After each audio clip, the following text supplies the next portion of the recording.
Всем привет! Добро пожаловать на мой канал.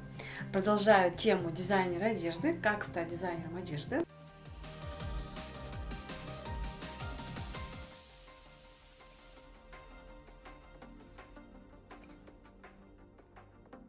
Рассказываю все процессы обучения, которым я научилась в школе, когда училась на дизайнера. Сегодня будет тема макетирования.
Макетирование — это вообще обратный способ конструирования. То есть мы идем от обратного.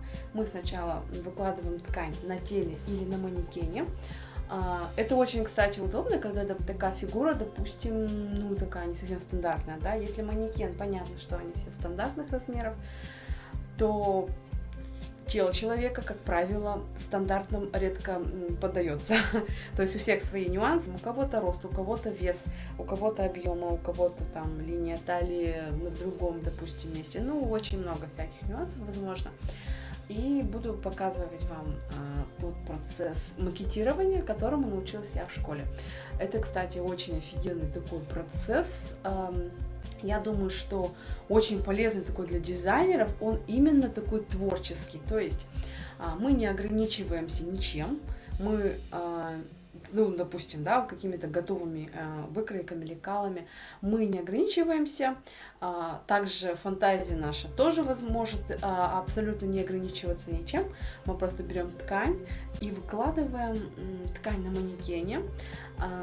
Можно выкладывать такие вообще абсолютно невероятные вещи. Очень красиво это здесь как раз таки, по-моему, очень такой вот дизайнерский, настоящий дизайнерский творческий подход к созданию одежды. То есть это мы будем создавать с нуля, да, вот так вот получается. Покажу я вам макетный способ на обычном манекене. Это обычный манекен, который используется в магазинах, но сразу скажу, что для способа макетирования он не очень подходит. Нужен именно портновский, настоящий портновский манекен. Они гораздо лучше, они мягкие, в них хорошо втыкаются иголочки. У них линии, вот эти вот линии конструктивные, и все детали, они более четкие будут, более правильные. Это уже я сама здесь подготовила манекен. Вот такой вот тоненькой лентой, такой узкой лентой. Очень, кстати, удобная такая лента. Вообще с помощью нее можно, в принципе, создать само макетирование, то есть, само лекало какой-нибудь одежды. То есть мы просто этой лентой будем вычерчивать, допустим, какие-то линии, а дальше по этим линиям выкладывать ткань. Попробую вам показать, если все войдет в наш ролик. Давайте посмотрим. Приятного вам всем просмотра. Как я подготавливаю? То есть я сделала линию талии, линию груди, линию бедер. Давайте еще сделаем. Тут у нас линия бедер. Но видите, все-таки тем точно будет мой манекен, так как он все-таки не портновский, не считается он порт. Но для того, чтобы сам вообще, в принципе, показать способ и понять, в чем смысл, я думаю, что этого будет нам достаточно манекена. Сам макет самой будем делать сегодня лекало в полочке. Как правило, это делается всегда на правой стороне манекена. Мы можем сделать лекало полочки, мы можем сделать лекало спинки. Также здесь, я думаю, можно, в принципе, плечевое изделие и поясное тоже, в принципе, можно сделать на таком будет манекене. Также, допустим, какие-то, если недочеты будут, то есть несовпадение фигуры манекена и фигуры тела человека, это можно будет исправить уже на самой примерке. Дальше нам нужна будет макетная ткань. Это, например, лучше взять, допустим, лен. Такая ткань, которая будет хорошо держать форму. Примерно размер 75 на 30 сантиметров. И сейчас дальше покажу в процессе, как ее подготовить. И еще такой момент. Ткань для макетирования, из которой вы хотите создать лекало, лучше не резать ножницами, а лучше рвать вот по долевой нити и по уточной.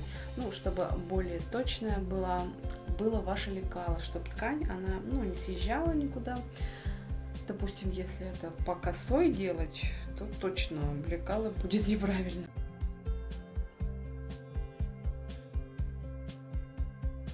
Длина у нас будет по долевой нити.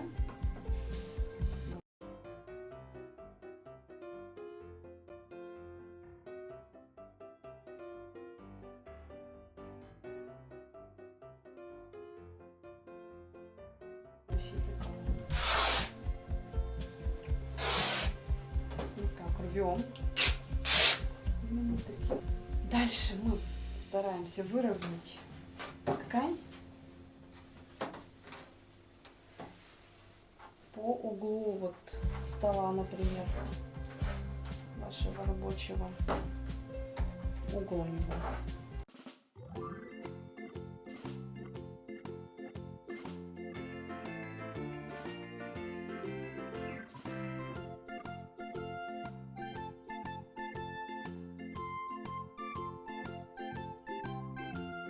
Готово. Конечно же, манекен несовершенный, я уже говорила об этом, да?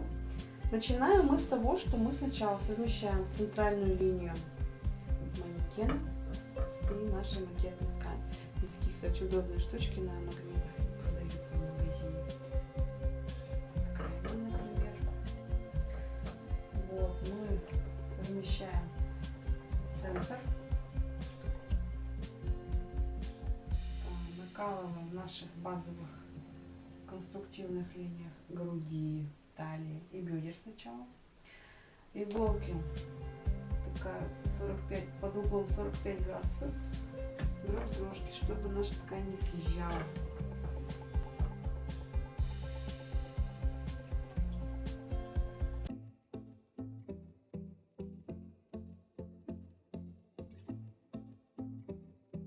Ткань мы не натягиваем, мы ее просто спокойненько накладываем, чтобы она прям свободно лежала.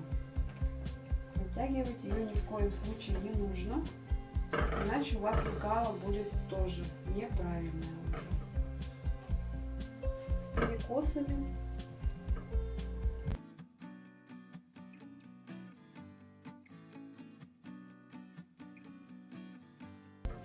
Дальше мы зафиксируем на линии груди до бокового шва, получается.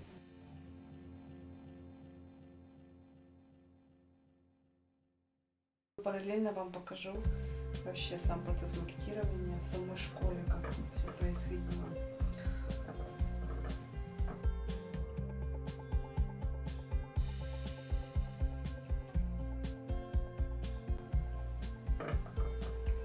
Теперь мы видим, что у нас здесь вот есть излишки ткани,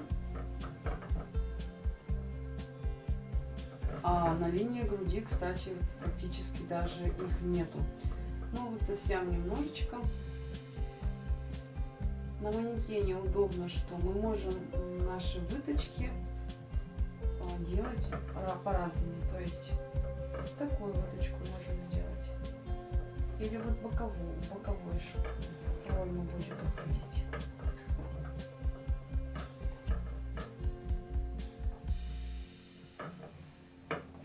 Видите, ткань ложится сама, в принципе.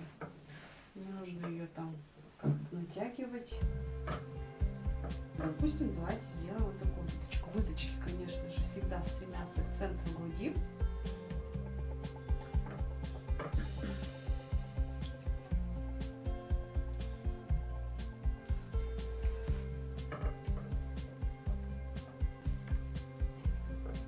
Выточки вот так вот мы фиксируем, для того, чтобы нам их очертить линии с двух сторон, с той и с этой, для нашего лекала.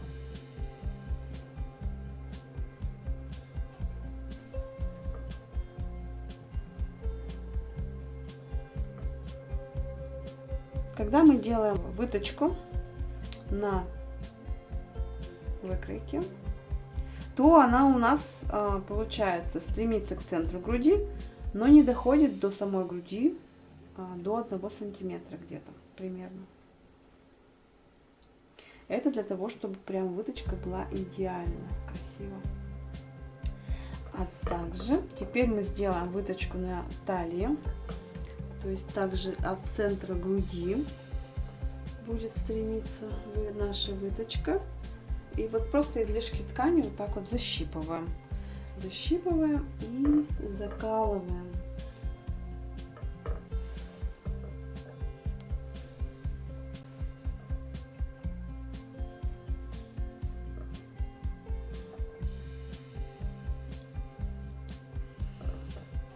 Сделали защипы на излишки тканей. И вот мы уже видим, что ткань лежит вообще просто идеально по всем рельефам, по всей фигуре.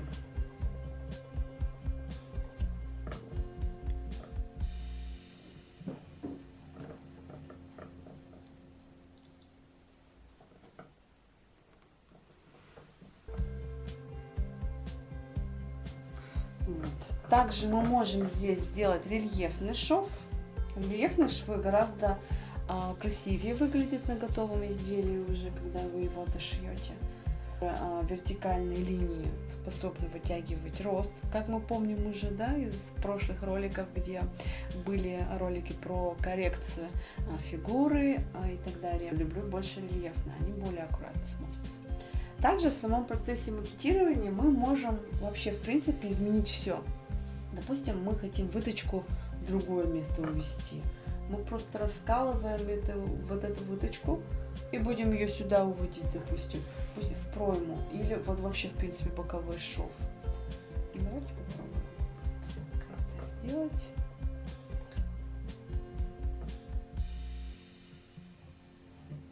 Вот смотрите, если мы сделаем в пройму, но это получается у нас уже по косой будет. По косой не очень рекомендую делать, только если вы, конечно, может быть, шьете очень аккуратно, вы супер профессионал, тогда да. А если вы начинающий, то лучше так не делать, потому что есть шансы, что вы прошьете здесь неровно, шов будет неровный. Либо вот так вот, здесь уже прямой шов будет. Вот если у нас выточки уходят в боковой шов или в пройму, это более делает грудь плоской, ну, или более спокойно. Допустим, если есть очень большой размер, а нам хочется вот немножечко его уменьшить визуально, то лучше делать вот такие выточки. Та выточка, которая будет проходить через центр, вообще сам центр груди, будет подчеркивать наоборот грудь. Ну и про рельефный шов я уже сказала, что это будет визуально увеличивать ваш рост. То есть какие проблемы вы хотите, допустим, убрать, но на ваш взгляд, возможно, у вас нет проблем, то так вы и делаете саму выкройку лекала. Но мы с вами оставим, давайте вот так, такую выкройку, в которую уходит плечевой шов.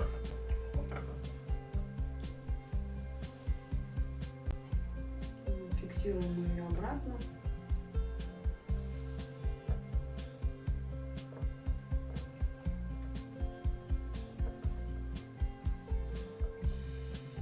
Смотрите, прекрасный способ, по-моему, создания лекала. Подходит для начинающих, кто только учится шить. То есть мы сейчас сделаем с вами лекало очень быстро и легко, не заморачиваясь, не высчитывая там что-то, какие-то сложные формулы, какие сложные мерки, снятие мерок и так далее. Все очень легко, быстро, наглядно, все понятно. Ну, надеюсь, понятно вам тоже. Закончили. Теперь мы снимаем все наши иголочки с нашего манекена.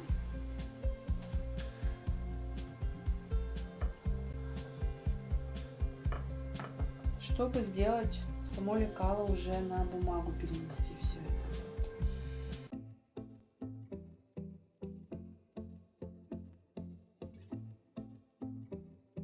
Теперь мы будем вычерчивать более четкие линии. Да, кстати, когда у нас ткань была макетная на манекене, нужно было отметить центр груди обязательно. Мы по ней будем выравнивать наши выточки.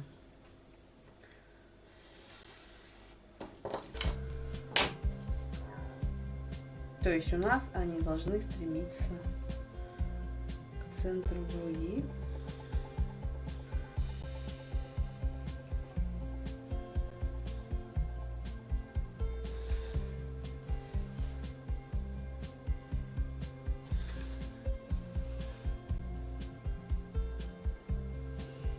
Нам еще понадобится лекало, кстати. Лекало.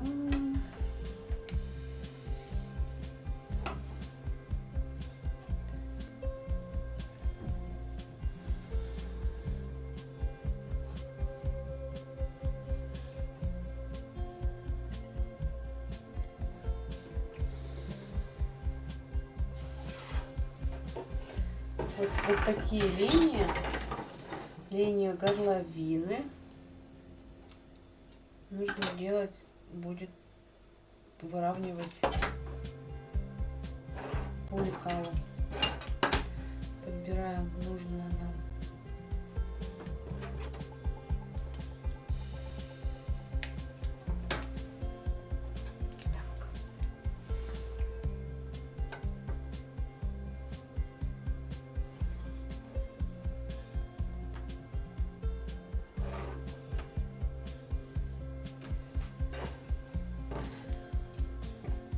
Да, вот эти лекала маловато все-таки. Нужно большое лекало, которое продается в магазине. Нужно его приобрести.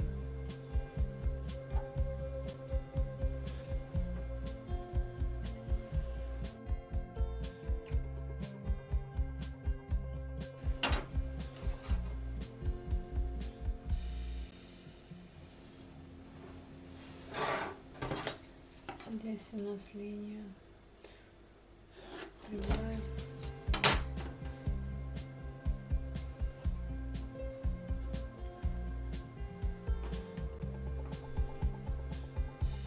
В общем, вот такая линия, да? Понял. Потому что здесь нужно было чуть-чуть ткань, чуть-чуть повыше сделать, чтобы здесь вот линия у нас ушла вот сюда. Буквально. Ну, это можете учесть на самой выкройке уже.